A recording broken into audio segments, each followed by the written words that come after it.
ನಮಸ್ತೆ ಸ್ನೇಹಿತರೆ, ವಿಜಯ ನ್ಯೂಸ್ಗೆ ಸ್ವಾಗತ. ಚಿಲ್ಕಲ್ನೇರ್ಪು ಗ್ರಾಮದ ಸರ್ಕಾರಿ ಹಿರಿಯ ಪ್ರಾಥಮಿಕ ಶಾಲೆಯಲ್ಲಿ ಸರಿಯಾದ ಶೌಚಾಲಯ ವ್ಯವಸ್ಥೆ ಇಲ್ಲ. ಹೀಗಾಗಿ ಪರದಾಡುವಂತಾಗಿದೆ. 2 ವರ್ಷ ಕಳೆದರೂ ಶೌಚಾಲಯ ನಿರ್ಮಿಸಲು ಅಧಿಕಾರಿಗಳು ವಿಫಲ. 1ರಿಂದ 7ನೇ ತರಗತಿವರೆಗೂ ಒಟ್ಟು 49 ವಿದ್ಯಾರ್ಥಿಗಳು ವ್ಯಾಸಂಗ ಮಾಡುತ್ತಿದ್ದು 3 ಮಂದಿ ಶಿಕ್ಷಕರು, 7 ಕೊಠಡಿಗಳಿವೆ. ಶಾಲಾ ಸಿಬ್ಬಂದಿ ವರ್ಗ ಹಾಗೂ ಪೋಷಕರು ಹೆಚ್ಚುವರಿಯಾಗಿ ಶಾಲೆಯ ಶೌಚಾಲಯ ನಿರ್ಮಿಸುವಂತೆ ಗ್ರಾಮ ಪಂಚಾಯಿತಿ ಅಧಿಕಾರಿಗಳಿಗೆ ತಿಳಿಸಲಾಗಿದ್ದು, ಆದರೆ ಶೌಚಾಲಯ ನಿರ್ಮಾಣ ಕಾಮಗಾರಿಕೆ ಮಾಡಿರುತ್ತಾರೆ. ಆದರೆ ಅದು 2 ವರ್ಷಗಳಿಂದಲೂ ಕಟ್ಟಡ ಕಟ್ಟುವ ಸ್ಥಿತಿಯಲ್ಲೇ ಇದೆ.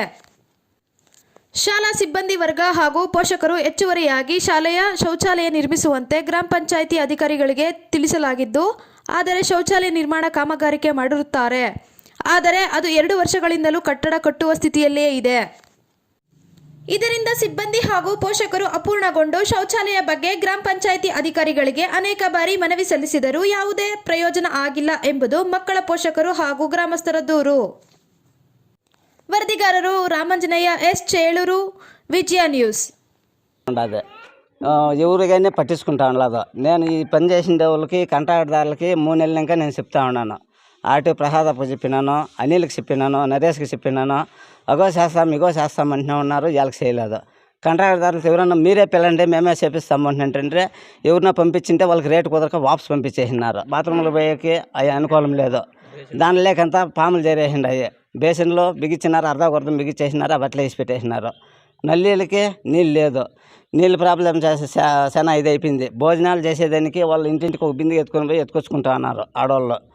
ఆ పక్క కాంపౌండ్కి ఈ స్కూల్లో ఎక్కుకుంటారు. పైన సిమెంట్ స్టాప్ అంతా పిల్లలు పడుతూ ఉన్నాయి. ఒక పిల్ల ఏమన్నా ఒక పిల్లల మీద పడిపోతే, తలకాయ మీద పడితే వాళ్ళు ఏం చేసేది జాస్తి ఉంది. పాములు జాస్తి చేరేసినాయి. ఇవి వంట చేస్తాను రూమ్లోకి పాము పోయింది. ఇప్పుడు మళ్ళీ స్కూల్లో చేస్తూ ఉన్నారు. ఇవంతా చాలా ఇబ్బందిగా ఉండదు. దాన్ని మేము ఇప్పుడు 3 నెలలు ఇంకా చెప్తా ఉన్నాము. ఎవరు చెవుల్లో వేసుకోలేదు. పంచాయతీలో ఎవరైనా అడిగకపోతే మాకేం పని వాళ్ళు చెప్తారు బాబు, మా మాట చెవుల్లో కూడా వేసుకోరు. వీళ్ళు కాంట్రాక్ట్ చేసుకున్నారు. ఇది ಯಾವುದೋ మనకి దీనికి వేసినారు. ₹1,00,000 బిల్లు చేసినారు. అయితే ఊరికే పెయింట్ అట్లా పోసినారు.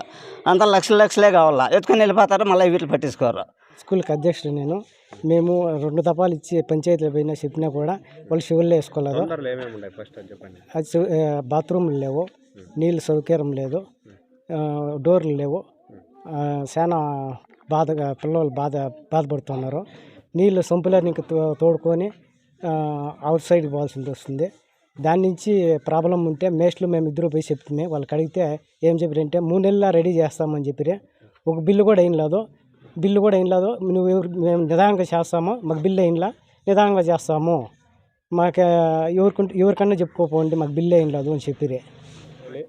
ಈ ಸ್ಕೂಲ್ದು ಸಮಸ್ಯೆಗಳು ಸರ್, ನಮ್ಮ ಹೆಸರು ರಾಘವೇಂದ್ರ ಅಂತ. ಇದು ನಮ್ಮೂರಿನಲ್ಲಿ ಸರ್ಕಾರಿ ಪ್ರಾಥಮಿಕ ಶಾಲೆಯಲ್ಲಿ ಮಕ್ಕಳಿಗೆ ನೀರಿನ ವ್ಯವಸ್ಥೆ ಇಲ್ಲ, ಶೌಚಾಲಯದ ವ್ಯವಸ್ಥೆ ಇಲ್ಲ. ಮಕ್ಕಳು ಆಚೆ ಹೋಗೋ ಪರಿಸ್ಥಿತಿ ಬಂದಿದೆ.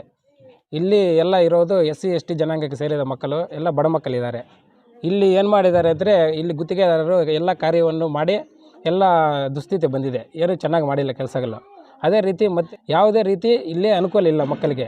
ಇದರ ಬಗ್ಗೆ ಸಂಬಂಧಿಸಿದ ಅಧಿಕಾರಿಗಳು ಬಂದು ತನಿಖೆ ನಡೆಸಿ ಇದರ ಬಗ್ಗೆ ಕಾನೂನು ರೀತಿ ಅಧಿಕಾರಿಗಳ ಮೇಲೆ ಕ್ರಮವನ್ನು ಕೈಗೊಳ್ಳಬೇಕಾಗಿ ನಾವು ಇಲ್ಲಿ ಬಂದಿರುವ ಎಲ್ಲ ಮಕ್ಕಳ ಪೋಷಕರು ಬಂದಿದ್ದೇವೆ. ಇದರ ಬಗ್ಗೆ ಯಾರೂ ಗಮನ ಹರಿಸುತ್ತಿಲ್ಲ ಸರ್. ನೀವು ಯಾರಿಗೂ ಕಂಪ್ಲೇಂಟ್ ಮಾಡಿಲ್ಲ ಸರ್? ಇಲ್ಲಿ ಶಿಕ್ಷಕರಿಗೆ ಹೇಳಿದಾಗ ಶಿಕ್ಷಕರು ಪತ್ರಗಳ ಮೂಲಕ ಪಂಚಾಯತಿ ಅವರಿಗೆ ತಿಳಿಸಿದ್ದಾರೆ. ಅವರು ಇದರ ಬಗ್ಗೆ ಯಾವುದೇ ರೀತಿ ಕ್ರಮ ಕೈಗೊಳ್ಳುತ್ತಿಲ್ಲ. ಅದಕ್ಕೆ ನಾವು ತಮ್ಮ ಮಾಧ್ಯಮದವರನ್ನ ಭೇಟಿ ಮಾಡಿ ಇದನ್ನು ತಿಳಿಸುತ್ತೇವೆ. ಶೌಚಾಲಯಗಳು ಏನು ಕೆಲಸ ಮಾಡಿ ಏನು ಮಾಡಿದ್ದಾರೆ ಸರ್? ಶೌಚಾಲಯ ಕಟ್ಟಿದ್ದಾರೆ, ಬಟ್ ಅದು ಯಾವುದೇ ರೀತಿ ಕಾರ್ಯರೂಪಕ್ಕೆ ತಂದಿರಲಿಲ್ಲ. ಅವರು ಏನಿರುತ್ತೆ ಅದರದ್ದು ಹೈಟೆಕ್ ಶೌಚಾಲಯ ಅಂತ ನಿರ್ಮಿಸಿ ಅದಕ್ಕೆ ಯಾವುದೇ ರೀತಿ ಕಾರ್ಯರೂಪಕ್ಕೆ ಬಂದಿಲ್ಲ ಸರ್. ಇನ್ನು ಏನು ಮಾಡ್ತಾ ಎಲ್ಲ ಅಂದರೆ ಫುಲ್ ಎಲ್ಲ ವರ್ಕ್ ಕಂಪ್ಲೀಟ್ ಆಗಿದೆ, ನಿಮ್ಗೆ ಕೊಟ್ಟಿಲ್ಲ ಅಂತ? ಇಲ್ಲ ಸರ್, ಅದು ಅರ್ಧಂಬರ್ಧ ಕೆಲಸದಲ್ಲಿದೆ ಸರ್, ಮುಗಿಸಿಲ್ಲ ಇನ್ನು. ಏನೇನು ಹಾಕ್ಬೇಕಾಗಿತ್ತು? ಏನೇನು ಹಾಕ್ಬೇಕು ಅದಕ್ಕೆ ಸರ್? ಯಾವುದೇ ನೀರಿನ ವ್ಯವಸ್ಥೆ ಇಲ್ಲ ಸರ್ ಮೊದಲು, ಮತ್ತು ಫಿಟ್ಟಿಂಗ್ಸ್ ಯಾವುದೂ ಇಲ್ಲ, ನೀರಿನ ಪೈಪುಗಳು ಎಲ್ಲ ಯಾವುದೂ ಇಲ್ಲ. ಅದರ ತುಂಬ ಸಿಮೆಂಟು ಮಣ್ಣು ಎಲ್ಲ ತುಂಬಿಕೊಂಡಿದೆ. ಸಿಂಕು ಏನಿಲ್ಲ ಅದಕ್ಕೆ. ಎಷ್ಟು ಜನ ಮಕ್ಕಳಿದ್ದಾರೆ ಸರ್? ಇಲ್ಲಿ 43 ಜನ ಸ್ಟ್ರೆಂತ್ ಇದೆ ಸರ್ ಮಕ್ಕಳು. ಎಲ್ಲ ಬಡ ಕುಟುಂಬದ ಮಕ್ಕಳಿದ್ದಾರೆ ಇಲ್ಲಿ.